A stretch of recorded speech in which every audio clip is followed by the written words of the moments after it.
progenitor of all reach trucks passing through the modern production line used for its descendants. We're in Norderstedtin near Hamburg at Jungheinrich AG's oldest production site, and we're in the prototype construction department trying to restore this old retrack forklift to bring it back to life. Mustafa is responsible for the mechanical system. We've removed the first part. Well, the interior is completely ruined. Renee, the man for the electrical system. We have some squirrel nuts here. But first things first, it's time to take stock. Mustafa, take a look at this. There's a grease nipple on top of the steering. It was all mechanical, so that's to be expected, but it lasted. Yeah, impressive. There's not much we can say right now. It's rattling around in our heads at the moment. This is not a typical job. It's something special. We have to wrap our heads around it first. What are we getting into? What are we actually going to need to do here? It seems to me Mustafa is going to have a lot of fun with this clunker. The vehicle is more than 65 years old. These experts usually work on modern prototypes. Today they're dealing with circuitry diagrams from the 1950s. They'll need to exercise caution.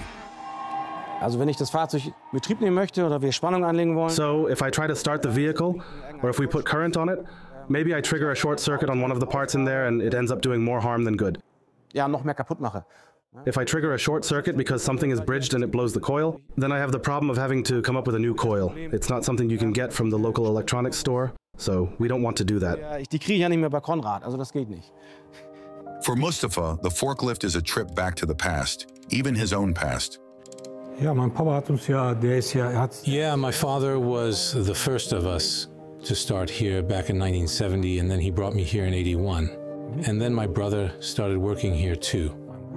And at some point my son did too. Yeah, it's a family business, after all. Familienbetrieb halt, ne?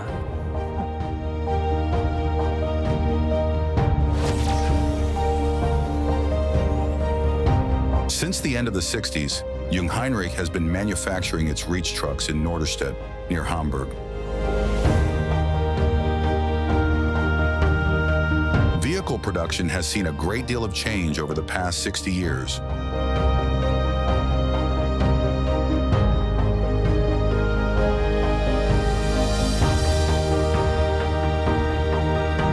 Automation and efficiency were and continue to be the driving force in this industry, which also goes for the manufacturing process. You'll be hard-pressed to find a part now that is designed or assembled the same way it was back then. Nevertheless, the experts are making progress, piece by piece, part by part. I'm feeling less lost now because we know what we need to do and where the problems are. Before it was like, well, let's see what we run into, and now we know. The job now is to get the electrical system freed up enough for Renee to get an idea of what's going on. So, these are all tricks I've learned over the course of 40 years. Can the electrical system be salvaged? And can the forklift be made drivable again?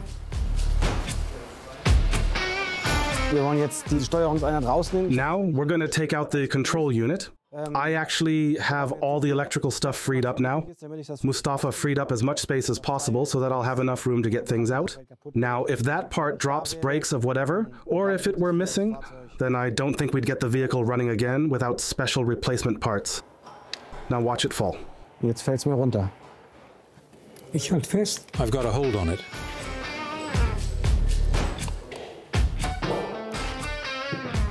Sicher. Great. Here it is. In all of its glory.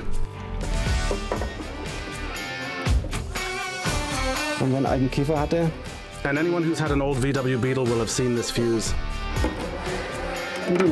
Right, that's coming with me.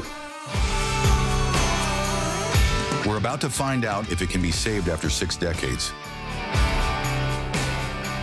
Ja, ich denke, dass wir jetzt als nächsten Schritt I think the next steps are to consider how we should proceed.